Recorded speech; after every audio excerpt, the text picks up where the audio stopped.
विश्वास से ही सारा जगत चलता है, क्योंकि व्यवहार हो या परमार्थ हो, दोनों में विश्वास की ज़रूरत है। भगवान के दिव्य चमत्कारों पर लोग विश्वास नहीं करते, लेकिन यदि ऐसा चमत्कार किसी वरिष्ठ वकील के साथ हो जाए तो आप क्या कहेंगे। घटना सन 1932 की है, जो भारत के एक वकील के साथ घटित हुई।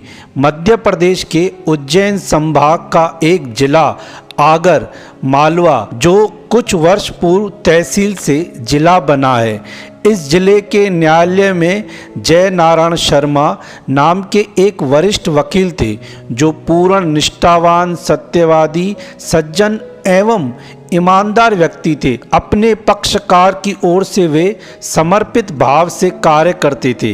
वे कहा करते थे कि परमात्मा की इच्छा से सब अच्छा होता है। वे भगवान शंकर के परम भक्त थे। वे नियमित रूप से बैजनाथ मंदिर जाते थे, जो आगर शहर के दक्षिण में लगभग 2 किलोमीटर दूर स्थित है। मंदिर जाकर भगवान के दर्शन करते और ध्यान में बैठ जाते। एक बार उनके पास एक ऐसा केस आया जो घुमावदार और बड़ा ही कठिन और जटिल था। उस पर 3-4 तारीखें लगने के बाद भी कोई फैसला नहीं हो पा रहा था। वकील साहब विचार करने लगे कि मेरे परमात्मा मुझ पर दया नहीं करेंगे क्या। जिस दिन केस पर तारीख पुणे लगी, उस दिन वे केस पर जाने के पहले प्रातः 8 बजे बैजनाथ मंदिर में गए। जैसे ही उन्होंने मंदिर में पैर रखे, उन्हें लगा कि मंदिर में अलौकिक शक्ति का प्रवेश हो रहा है। वे द्रवीभूत हो गए और मन में आश्चर्य करने लगे। वे ध्यान करने के लिए परमात्मा की मूर्ति के सामने बैठ गए। आज तो ध्यान ऐसा लगा था जैसे पहले कभी नहीं लगा था। उन्हें समय का भान नहीं रहा। उन्हें न्यायालय में चल रहे उक्त केस की तारीख पर उपस्थित होने अर्थात सुनवाई के लिए जाने की बात याद नहीं रही कि न्यायालय में बहुत से लोग उनका इंतजार करें। वह सब भूल गए। आज उनके तार परमात्मा से जुड़ गए और समय बीतता गया। 11:30 बज गए। तभी मंदिर के पुजारी ने अचानक शंखनाद किया। शंखनाद की आवाज़ सुनकर वकील साहब पूछने लगे, पुजारी जी कितना समय हुआ है। पुजारी जी बोले 11:30 बज गए। यह सुनकर वकील साहब घबराने लगे। वे जल्दी जल्दी कोर्ट में आए। उन्होंने देखा कि जज साहब आराम से बैठे हुए हैं। जय नारायण जी जज साहब के पास आकर कहने लगे, साहब मुझे क्षमा कीजिए, मुझे आने में देर हो गई। मेरी आपसे गुजारिश है कि आप आगे की कोई तारीख लगा दीजिए, जिससे कि मैं अपने पक्षकार की ओर से उस तारीख को पैरवी कर सकूं। वकील साहब की बात सुनकर जज साहब हंसने लगे। सोचने लगे कि आज जय नारायण कैसी बातें कर रहे हैं। जज साहब ने वकील साहब से कहा कि आपने जो केस लगाया था वह समाप्त हो गया है। थोड़ी देर पहले तो आपको हम सब ने बधाई दी थी। जज साहब बोले कि मैं घर से निकलते समय आज सोच रहा था, पता नहीं आज केस का फैसला कैसा होगा, लेकिन आपने तो आज ऐसा हुनर दिखाया कि मैं चकित रह गया और मुझे आपके पक्ष में ही फैसला देना पड़ा। जज साहब की बात सुनकर वकील जय नारायण शर्मा कहने लगे, जज साहब यह आप क्या कह रहे हैं, मैं तो आया ही नहीं था। इतने में कोर्ट में काम करने वाले अन्य सभी वकील भी आ गए और जय नारायण शर्मा से कहने लगे कि वकील साहब यह आप क्या कहते हैं, अभी कुछ देर पहले तो आपने केस जीता है, पुनः कौन सी तारीख लेने आ गए हो। उनकी यह बात सुनकर वकील जय नारायण शर्मा बड़े हैरान हो गए। आप सब मेरा मजाक बना रहे हैं, मेरी अवस्था वृद्ध है इसलिए आप मुझसे ऐसी बातें कर रहे हैं। तब सब कहने लगे, अरे हम मजाक नहीं कर रहे हैं, हम सच बोल रहे हैं।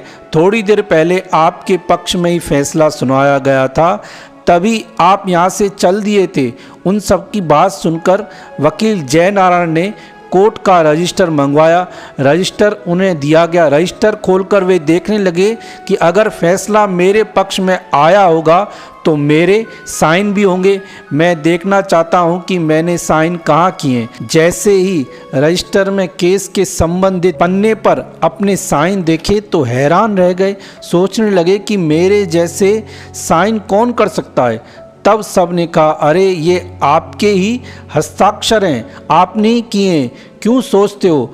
अब वकील साहब को सोचने में देर नहीं लगी, यह सब किसकी करामात है। उन्होंने उसी समय वकील की वेशभूषा उतार दी और तत्काल भागते हुए बैजनाथ मंदिर पहुँचे। मंदिर में आकर उन्होंने भगवान के श्री चरणों में दंडवत प्रणाम किया और कहने लगे, आज आपने मेरा स्वरूप धारण किया और मेरा काम किया, मैं आपकी कितनी प्रशंसा करूं। अब यह सारा जीवन आपके चरणों में समर्पित है। आज से मैं आपकी सेवा में रहूँगा। कहा जाता है कि उस दिन से जय नारायण शर्मा सब कुछ त्याग कर सन्यासी बन गए। आगर मालवा के कोर्ट परिसर में भगवान शंकर के इस परम भक्त की प्रतिमा आज भी स्थापित है। जिस स्थान पर भगवान ने वकील जय नारायण शर्मा का रूप धारण किया था, उस कक्ष में अभी भी भक्त जय नारायण शर्मा की प्रतिमा लगी हुई है। उस प्रतिमा के सामने ही अभी तक फैसले किए जाते हैं। जिस रजिस्टर में भगवान ने जय नारायण शर्मा बनकर हस्ताक्षर किए थे, उस रजिस्टर के पृष्ठ की छाया प्रति बहुत सारे वकील अपने पास रखते हैं, जो भगवान अपने भक्त का रूप धारण करके उसके कार्य को पूर्ण करने के लिए तत्काल चले आते हैं।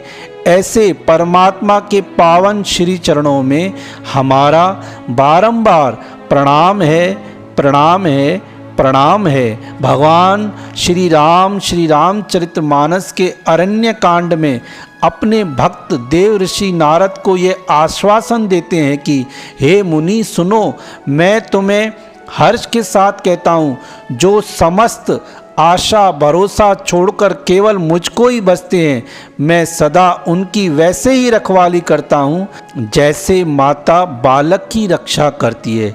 तो जिनका भगवान में पूर्ण विश्वास है, उनके लिए भगवान कोई भी रूप बना सकते हैं और उनके सारे काम बड़े ही आसानी से कर देते हैं।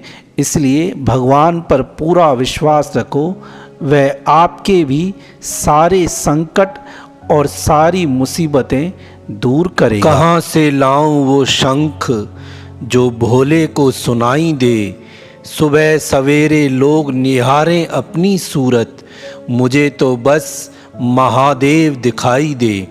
करम की गठरी बांध कर जग में फिरे इंसान, जैसा करे वैसा भरे, यही विधि का विधान।